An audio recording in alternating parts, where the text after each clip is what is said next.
안녕하세요. 진리의 과학의 진리입니다. 이번엔 7번째 시간으로 힘과 운동, 그 두 번째로 설명하는 시간을 갖고자 합니다. 그럼 영상 시작하도록 하겠습니다. 이번에는 저번 시간에 이어서 심화 문제들을 풀어보면서 영상을 마무리하겠습니다. 이번 영상은 문제풀이의 영상이라고 보시면 될 것 같습니다. 자, 예제 6번입니다. 빗면에 두 물체가 달려있고 마찰력이 있다라고 해봅시다. 이 M1 사이에 여기에 마찰력이 있다라고 가정을 해보고 문제를 풀어봅시다. 먼저 M1에는 중력이 작용할 것이고 이 와이어가 당기는 장력이 작용할 겁니다. 그리고 면 사이에서 발생하는 수직항력이 작용을 하겠죠. 그런데 항상 제가 이 사면에 중력이 있을 때는 움직임의 방향과 수평, 수직 성분을 분해해 달라고 했어요. 이렇게 분해하셔야 돼요. 자, 그러면 마찰력을 좀 얘기를 해야 되는데 이 마찰력이 지금 어느 방향으로 작용할지 몰라요. 그래서 일단 아랫방향으로 둡시다. 그러면 자연스레 가속도 방향은 윗방향이 되겠죠. 자, M2는 쉽습니다. M2는 중력이 작용하고 장력이 작용하고 이게 끝입니다. 그런데 M1이 위로 올라간다 그랬으니까 M2는 자연스럽게 아래로 내려가겠죠. 아직 방향은 정해지지 않았지만 만약에 이 방향대로 움직인다라고 했을 때는 이 식들이 이렇게 전기가 됩니다. 이 A와 같은 방향인 T는 항상 양수로 써주시고 반대 방향인 마찰력과 이 중력은 마이너스를 붙여서 써주셔야 돼요. 마찰력식은 이전 슬라이드에 제가 구해놓은 게 있죠. 자, 2번 물체도 똑같습니다. A 방향대로 같은 방향인 중력을 양수로 적어주시고 반대 방향인 장력을 마이너스 붙여서 해주시면 돼요. 그런데 제가 아직 방향이 확실하지 않다고 그랬잖아요. 반대 방향일 수도 있습니다. 그때는 똑같이 부호 신경 쓰셔서 식을 정리하시면 돼요. 그런데 문제마다 성격이 달라서 마찰력은 이쪽 방향인데 가속도는 이쪽 방향일 수도 있어요. 그건 초기 속도가 언제인지 정해지는 순간 그런 상황에 맞춰서 여러분들께서 융통성 있게 식을 작성하시면 됩니다. 저는 대표적인 두 가지 방향으로 일단 식을 전개를 해드렸고요. 굳이 이 식을 외우지 마시고 자유물체도를 통해서 어떻게 물체의 움직임을 분석하는지를 아는 정도로 이 예제를 이해하셨으면 좋겠습니다. 자, 예제 7번은 복합도르래입니다. 복합도르래에서는 도르래를 중심으로 봐주셔야 돼요. 그런데 이 도르래는 M1과 붙어있기 때문에 같이 볼 겁니다. 그리고 이 도르래도 있을 것이고 그리고 움직이는 물체도 당연히 봐주셔야 돼요. M2도 봐주셔야 돼요. 그런데 이 도르래는 무시하겠습니다. 왜냐하면 움직이지 않아요. 움직이지 않는 물체는 지금은 분석할 필요가 없죠. 자, M1부터 보겠습니다. M1은 두 개의 줄이 위로 올리고 있고 그리고 중력이 작용하는 형태로 힘이 들어가겠죠. 일단 어디로 움직일지 모르지만 일단 위쪽으로 양수 방향을 갖는다 라고 둡시다. M2는 어떻게 되죠? M2는 쉽죠? 아까랑 똑같습니다. 중력과 장력이 위아래로 작용을 하고 M1이 위로 올라가니까 M2는 아래로 내려가야겠죠. 자, 이렇게 자유물체도를 정리하면 되는데 제가 주의 드렸던 것, 도르래 문제는 자유물체도만으로는 절대 문제가 풀리지 않습니다. 그래서 구속 조건을 봐야 되는데, 이 구속 조건이 어떻게 나오냐면, 이 왼쪽에 있는 도르래가 D만큼 올라가면 이쪽 도르래에 그리고 붙어있는 실들, 이 실들이 D만큼 길이가 줄어듭니다. 그럼 자연스럽게 얘는 이 D만큼 내려가지 않으면은 길이가 늘어나거나 줄어들거나 하는 것이죠. 근데 그런 조건은 가정하지 않기 때문에 이 위치 조건이 구속이 됩니다. 그래서 똑같이 이 A1은 A2다 라고 정리하셔도 괜찮아요. 자, 그럼 자유물체도에서 나온 식들을 좀 정리해보면, 위쪽 방향이 A1 방향이니까 같은 방향인 ET를 양수로 두고 반대 방향인 M1G를 음수로 두면 됩니다. 두 번째도 똑같고요. 이렇게 계산하시면 됩니다. 중요한 거는 이 구속 조건을 보는 것, 그리고 각각의 시스템으로 나누는데 도르래 위주로 볼 것, 그리고 안 움직이는 도르래는 과감히 굳이 정리하지 않으셔도 괜찮아요. 이렇게 정리하시면 됩니다. 자, 네, 이번에는 많이 어려운 걸 가져왔는데 생각보다 쉬워요. 생각보다 정말 쉽습니다. 먼저 서브 시스템으로 분해하라고 그랬죠. 이 서브 시스템의 기준은 이 묶었을 때 그 내부에서 가속도 운동만 안 하면 돼요. 내부에서 가속도 운동을 안 하는 서브 시스템은 이렇게, 그리고 이렇게 나눌 수 있습니다. 이 물체는 여기 이렇게 달려있는 건 절대 움직이지 않죠. 그래서 이거를 서브 시스템으로 두고 자유물체도를 찾으시면 됩니다.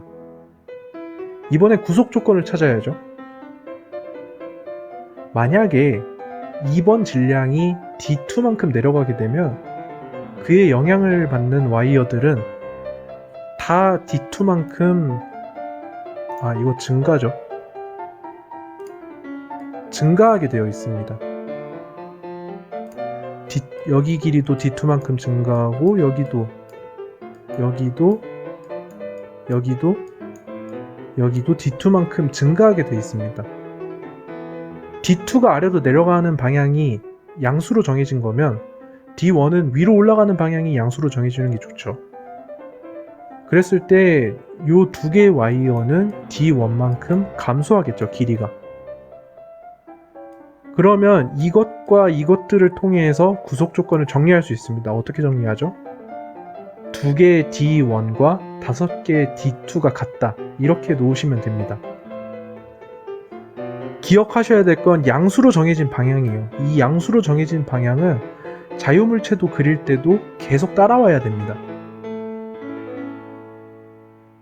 자, 그 다음에 중요한 거는 장력이 일정한 구간을 찾는 것인데, 자, 장력이 균일하게 들어가는 와이어군 어떤 거죠? 지금 색으로 표시되어 있는 와이어가 하나의 와이어죠. 보통 도르래 문제는 도르래의 질량이나 마찰력을 무시하기 때문에 이 지금 반짝이는 와이어군은 모두 같은 장력을 가지고 있습니다. 자, 이제 문제가 간단해집니다. 이제 자유물체도를 그려보면 일단은 구속 조건부터 정해 놓을게요. 아까 M1은 위쪽 방향이 양수, M2는 아랫 방향이 양수라고 했기 때문에 가속도 조건을 이렇게 정리를 하시면 됩니다. 자, 이제 힘들을 분석을 해보면 장력이 M1은 2개, M2는 5개가 들어가는 거고, 그리고 각각 중력이 들어가는 거죠. 그래서 아까랑 비슷하게 그냥 이거 방향대로 정리하시면 끝납니다. 어렵지 않아요. 도르래 문제는 도르래를 위주로 혹은 움직이지 않는 하나의 시스템을 서브 시스템으로 둬서 문제를 풀어주시면 되고, 줄의 길이가 늘어남과 줄어들음에 따라서 그 와이어 자체가 늘어나거나 줄어들지 않도록 그렇게 해서 구속 조건을 찾아주고, 이렇게 하시면 됩니다. 생각보다 간단하죠. 자, 이번에는 사면 위에 물체가 있고 그 위에 또 물체가 있는 이런 형태로 한번 움직임을 관측을 해봅시다. 자, 여기서는 모든 경계면에는 마찰력이 있다라고 하고 M1과 M2는 모두 아랫방향으로 움직인다. 이렇게 한번 놔보겠습니다. 자, M2부터 한번 보겠습니다. M2는 중력이 있고 제가 항상 나누라 그랬죠. 성분을 나눠줍시다. 그 다음에 수직항력이 들어올 텐데 이 수직항력은 M1이 M2를 밀어주는 힘이죠. 그리고 마찰력이 있을 건데 둘 다 아랫방향으로 움직인다라고 했으니까 일단 이렇게 놓읍시다. N2의 수직항력만큼 운동마찰 계수가 곱해진 걸로 마찰력이 표현이 되죠. 자, 근데 뉴턴의 제3법칙 작용 반작용에 의해서 아까 이 N2는 N1이 밀어주고 있다라고 얘기를 했어요. 그 얘기는 M2가 M1을 똑같이 밀어주는 상호작용으로 봐야 되기 때문에 그 상호작용의 힘들을 모두 M1에다가 그려줘야 됩니다. 대신에 반대 방향으로 그려줘야죠. 자, 그 다음에 봐야 될 건 M1에 작용하는 중력, 성분을 나누라 그랬죠. 그리고 수직항력이 있을 거고, 그리고 마지막으로 이 수직항력에 해당하는 것만큼 마찰력이 작용을 할 겁니다. 가속도는 아랫방향이죠, 전부. 자, 이랬을 때 이 물체 운동을 해석을 해보면 일단 이 M2의 수직 성분에서는 가속도가 없기 때문에 이 두 개의 힘이 모두 같다, 이렇게 놓으시면 됩니다. 자, 수평 성분으로는 이쪽 방향이 플러스이기 때문에 같은 방향인 M2G sin 세타를 플러스로, 그리고 마찰력을 마이너스로 놓으시면 됩니다. 자, 그 다음에 M1의 수직 성분은 역시 가속도가 없기 때문에 이 N1과 그리고 N2랑 M1G 코사인 세타를 더한 것 두 개는 크기가 같다, 이렇게 놓으시면 되고, A1 방향에 이제 주의하셔서 이 마찰력, 이거는 작용 반작용에 의해서 나온 마찰력이죠. 그리고 M1G 사인 세타 두 개를 양수로 놓으시고 반대 방향을 음수로 놓으시면 됩니다. 물론 M1과 M2의 움직임의 차이에 따라서 이게 이쪽 방향일 수도 있고 이쪽 방향일 수도 있어요. 지금 그걸 설명하는 게 아니라 문제를 풀 때 자유물체도랑 운동의 관계, 이 두 개를 놓고 문제를 푸는 포괄적인 방식을 설명을 드리고 있어요. 그렇기 때문에 이 형태로 이제 운동을 서술하시면 된다라고 생각을 하시면서 여러 가지 역학 문제를 푸시면 될 것 같습니다. 오늘 굉장히 어려운 문제들 했는데요. 마무리로는 이 오일러 오일러 디스크를 가져왔습니다. 이 오일러 디스크는 여러분들이 동전을 바닥에 떨구면 자주 볼 수 있는 현상이에요. 그거를 해석하기 위해서는 좌표축이 굉장히 많아야 됩니다.